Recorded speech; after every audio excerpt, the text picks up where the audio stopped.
On the grim battlefields of the Warhammer universes, it's not long before your suit of armour is beaten, dirty and weathered. In this video we're going to show exactly how to paint weathered or dirty black armour. Now we're going to show you how this works on a Stormcast Eternals Liberator, but this technique will work really well on other heavily armoured miniatures too, such as Chaos Warriors or even Space Marines. Now to prepare our model for painting, we've already undercoated it here with Chaos Black Spray. And the first thing we're going to be doing is actually applying another layer of black over the top, a Baden black all over the miniature. Now you might think this is a bit strange, why are we painting black over black? Well, the reason is Chaos Black and a Baden black are slightly different tones. And later on, if we want to go back and correct any mistakes, we want to make sure that the base coat is a Baden black so it's nice and easy to do that. So first of all, grab your large base brush and let's get started. Let's take some Baden black from the pot like so, and onto our palette here. We're going to take a little bit of water, just to make sure it's nice and thin. So it goes on real smooth, a bit more, there we go, and then onto the miniature. Here, it's just a nice liberal coat of a Baden black all over the model, everywhere. Make sure you're covering the armour you want to be painting black, but don't worry if you hit other areas too. So there we go, we have a nice solid base coat now to work over. Alright, up next, let's have a look at shading the miniature. Now you might think, Nick, that's a bit weird, you can't shade black armour, but what we're actually going to do here instead of traditional shading is adding a colour into the recesses to make your armour look really dirty. For this, we're going to make our own wash using Rhinox hide mixed with Lamian medium. Here's how we're going to do it. Grab your small airbrush. We're going to take about 3 or 4 brushfuls of Lamian medium like so onto the palette like this. Then wash our brush off, make sure there's no medium left on there. And then take 1 small brushful of Rhinox hide and then just mix it in with the medium like so. And what we've done here is created our own Rhinox hide wash. Now load the brush up, make sure you've got a nice point on the brush here. There we go. And now onto the miniature. Here we're applying this in the recesses of the armour as you would a traditional shade.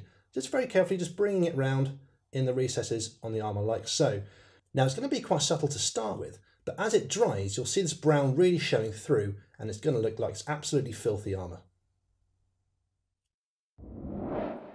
So as the shade has dried, we've got this really cool subtle warm brown tone in the recesses, looking like encrusted filth. Up next, let's highlight the armour up. We'll start with a highlight of Eshin Grey, followed by a highlight of Dawnstone. And for both of these, we're using our small layer brush to make sure we've got really fine, crisp highlights. Let's grab some Eshin Grey from the pot like so, and put it onto our palette here. Add a touch of water just to thin it down to make sure those highlights go on real smooth. There we go. Get a nice fine point on the brush. Then onto our miniature. Here we're just highlighting our model as we normally would do. So just picking out the very edges of the armour panels like so.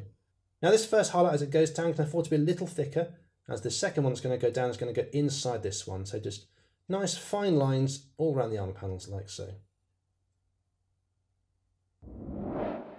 Next up, another highlight, this time of Dawnstone. This time it's going inside the highlight we've just done, so we're leaving a little bit of the Eshin Grey showing. This highlight is very, very thin on the very edges of the armour. And that's the armour highlighted. But that armour is far too clean for our liking, so let's chip it up a little bit. Now for this technique, we're going to be using a sponge. This sponge actually came from a Games Workshop figure case. You know when you rip bits out to make space for larger miniatures? Well, hang on to those sponges because they're really useful for techniques like this. We're going to be using our pot of Dawnstone again, and here's how. Grab a sponge like this, and then just take a little bit of paint from the pot like so. Onto the palette then, we're going to be dabbing it off just to make sure there's not much paint left on the sponge. There we go, we want just a little bit left on the sponge. Perfect. Then onto the miniature. Here, we're very carefully going to be adding chips to the edges of our armour like so with the sponge. Just dabbing it on around the edges like this. Now you can add this wherever you like all over the miniature. You can be as heavy or as light as you want. Well, that's looking pretty cool. But there's more we can do to the chipping if we like to. Here we're going to be adding Iron Hand steel underneath some of those paint chips to make it look like some of the chips have gone right through to the bare metal of the shield or the armour. Grab your small airbrush for this. Let's take some Iron Hand steel onto our palette here and just load our brush very carefully up with a tiny amount like this. Then onto the model.